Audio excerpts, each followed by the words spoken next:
Horror कहानियां थी। खून की प्यास पार्ट 2। और उसके बाद वो जंगल एक बार फिर से सुमन की चीखों से गूंज उठा। लेकिन आज की रात सुमन की चीखों को सुनने वाला वहां पर कोई भी नहीं था। अगर वहां पर कोई मौजूद था तो बस हरिया, जो कि अब एक भेड़िए में बदल चुका था। सुमन के बालों को पकड़कर घसीटते हुए वो जंगल के बीचों बीच एक जगह पर ले जा रहा था। अगली सुबह गांव में। अरे भाई, पता नहीं क्या बात है, अपने गांव का हरिया किसान और उसकी पत्नी सुमन दोनों गायब हैं। दोनों का कोई अता पता नहीं। अरे कैसी बातें कर रहे हो भाई, ये कब हुआ है? अरे पूरे गांव में खबर फैली पड़ी है। कल रात को दोनों खेत की तरफ जा रहे थे, लेकिन लौटकर आए ही नहीं। तो हो सकता है अपने खेत पर होंगे। पूरा गांव ढूंढ कर आया है भाई। जानते हो क्या मिला वहां पर? क्या हुआ भाई? क्या मिला? बताओ हमें, क्या मिला? अरे हरिया की पत्नी सुमन के कपड़े पड़े हुए थे। शरीर का एक एक कपड़ा फटा हुआ झोपड़ी के बाहर पड़ा था, लेकिन दोनों पति पत्नी का कोई पता ठिकाना नहीं था। अरे भाई, लेकिन उसका जो दोस्त है ना रामू किसान, उससे पता करके आते हैं ना। अब तक तो दोनों साथ ही खेत पर जाया करते थे। हाँ, हमें उसके घर जाना चाहिए भाई। चलो वहाँ चलते हैं, चलो। वो सारे लोग रामू के घर पर पहुंचते हैं। रामू अपने घर के बाहर बैठकर हुक्का पी रहा था। आज सारे के सारे लोग टोली बनाकर मेरे घर क्यों आ रहे हैं? क्या कोई मर गया क्या भाई? अरे कैसी बातें कर रहे हो? तुम्हारा सबसे अच्छा दोस्त हरिया और उसकी पत्नी गायब है और तुम यहाँ बैठकर हुक्का पिए जा रहे हो, हैं? रामू ने अजीब सी नजरों से उन सब गांव वालों की तरफ देखा, जिसकी वजह से वो लोग एक बार के लिए डर गए। गायब है? अरे गायब नहीं है, मुक्ति मिल गई है। उन दोनों को मुक्ति मिली है। इस दुनिया में आकर हर इंसान पाप करता है और उसे उसके पापों के लिए मुक्ति मिलना बहुत जरूरी है। अरे ये कैसी बहकी बातें कर रहे हो भाई, हैं? और इसका चेहरा अजीब सा क्यों लग रहा है? लगता है दोस्त के मरने का गम बैठ गया है। पागल हो गया है शायद ये पागल। ये बात सुनते ही रामू चीख कर जोर से चिल्लाते हुए कहता है, पागल मैं नहीं हूँ, पागल तुम सब हो। और ये शैतानी जंगल अब तुम में से किसी को नहीं छोड़ने वाला, सबको खा जाएगा। याद रखना मेरी बात। शैतानी जंगल? कैसा शैतानी जंगल? लगता है रामू पागल हो चुका है। हमें यहाँ से चलना चाहिए भाई। चलो। तभी रामू की पत्नी बाहर आती है। नहीं, आप लोग इनकी बात का बुरा मत मानिए। 2 दिन पहले हरिया के साथ खेत पर गए थे। जब से वहाँ से आए हैं तब से ऐसी ही बातें कर रहे हैं। भगवान जाने ऐसा क्या देख लिया उन्होंने, खेत में कुछ भी बड़बड़ाते रहते हैं। लेकिन गांव के लोगों ने कमला की कोई बात नहीं सुनी और वो सब वहां से चले गए। रात अब धीरे धीरे ढलने लगी थी। तभी अचानक किसी ने धीमी सी आवाज में रामू को पुकारा। रामू, आ जाओ, मैं तुम्हारा इंतजार कर रहा हूँ। और सुनो, अपनी पत्नी को साथ लेकर आना, नहीं तो काम अधूरा रह जाएगा। ये आवाज सुनते ही रामू के चेहरे पर शैतानी मुस्कुराहट आ जाती है। वो धीमे कदमों से अपने घर के अंदर आता है। क्या हुआ? तबीयत ठीक है ना अब आपकी?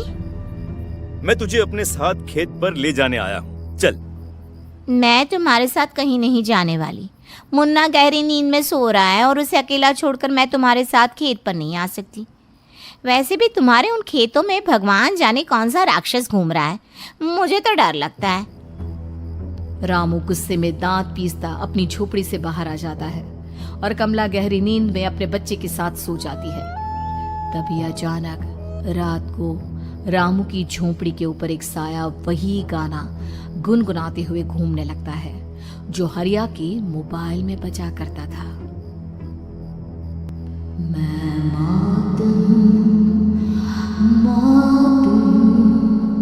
मौत जो बसरी है चारों ओर, जो आएगी कहीं से भी निगल जाएगी सबको।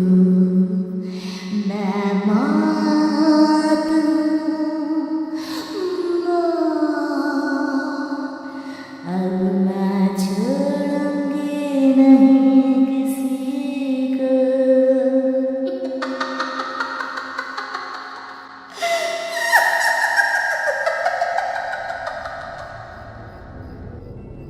ये आवाज सुनकर रामू की पत्नी कमला की आंख खुलती है और वो देखती है कि उसका मुन्ना अपनी जगह से गायब था। कमला चीखते हुए बाहर दौड़ कर आती है।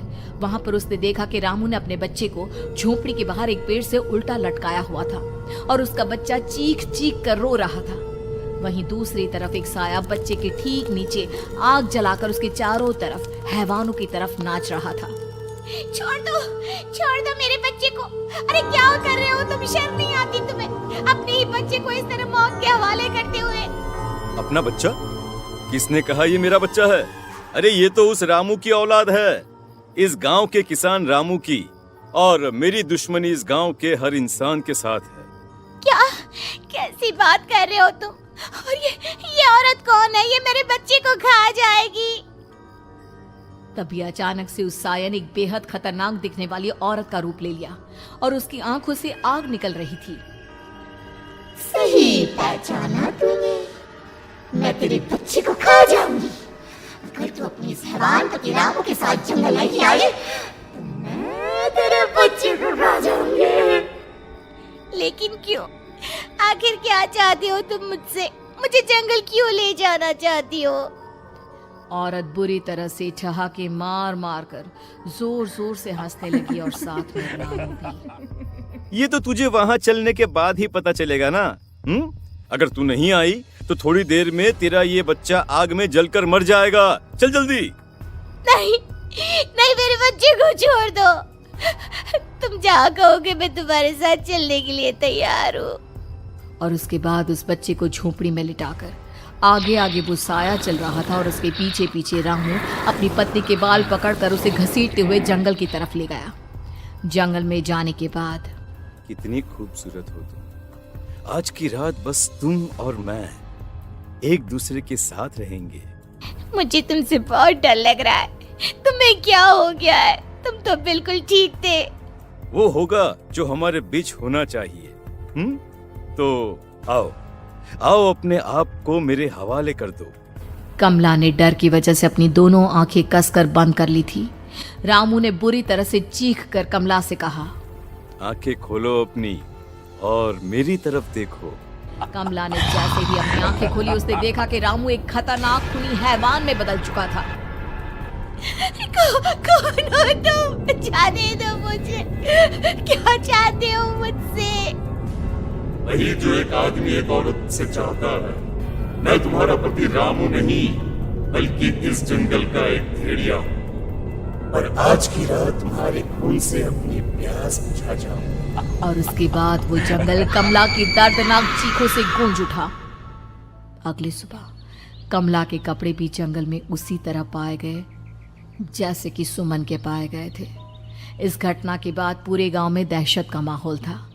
अपने माँ बाप की मौत और गांव में हो रहे इस तरह की घटनाओं की खबर सुनकर किशन शहर से गांव लौट आया था। अपने माँ बाप की बेदर्द मौत की वजह से वो बहुत परेशान था। तभी अचानक उसे अपने घर में खाट के नीचे पड़ा हुआ वो मोबाइल फोन मिला जो उसने अपने पापा हरिया को गिफ्ट किया था। अरे कितने प्यार से पापा के लिए मोबाइल फोन लेकर आया था। इसे एक दिन भी काम में नहीं ले पाए। और आखिर कौन है जो गांव में इस तरह की हत्याएं कर रहा है? क्या है इन सब के पीछे? क्या है? मुझे पता करना ही होगा, वरना एक दिन पूरा का पूरा गांव खाली हो जाएगा। इस गांव में एक भी जिंदा इंसान नहीं बचेगा। गांव के लोगों की मदद करने के इरादे से किशन अपने गांव से दूर एक दूसरे गांव में बहुत बड़े तांत्रिक के पास मिलने के लिए गया। तांत्रिक बाबा, अब आप ही कुछ उपाय बता सकते हैं। भगवान जाने हमारे गांव को किसकी नजर लग गई है।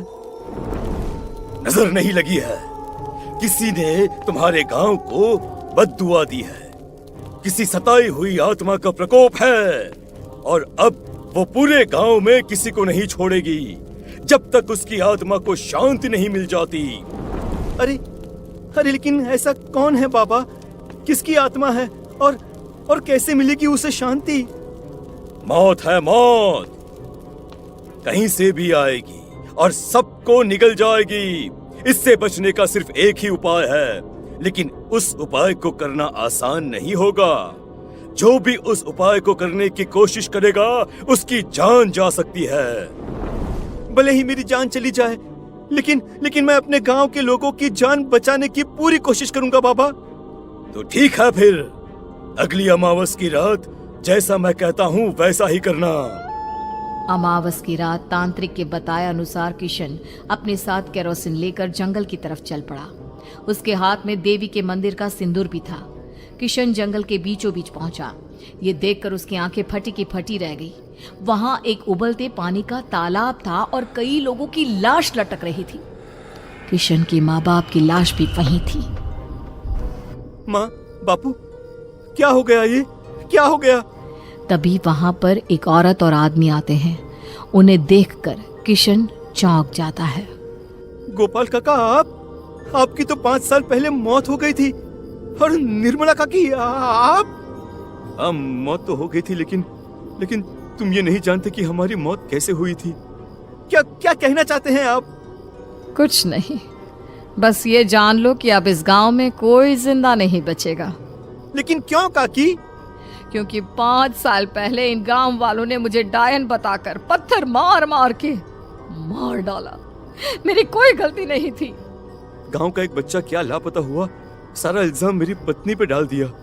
और जब मैंने निर्मला की जान बचाने की कोशिश की तो मुझे भी मार डाला। आपके साथ ये बहुत गलत हुआ काकी, लेकिन आप जो कर रहे हैं वो भी सही नहीं है ना? तुम यहाँ से चले जाओ वरना तुम भी नहीं बचोगे। हमारी आत्मा पिछले 5 साल से मुक्ति के लिए भटक रही है। चले जाओ यहाँ से। मौका देखकर किशन सिंदूर उन दोनों के ऊपर डाल देता है। उनका शरीर जलने लगता है और वो भयानक तरीके से चिल्लाने लगते हैं। अगले ही पल किशन उनके ऊपर केरोसिन डाल देता है और वो दोनों जल जाते हैं। किशन अपने माँ बाप और दूसरी लाशों का अंतिम संस्कार करवाता है और अपने घर लौट आता है। लेकिन वो अभी भी इस बात से अनजान है कि मोबाइल अभी भी बज रहा था। मैं मौत हूँ।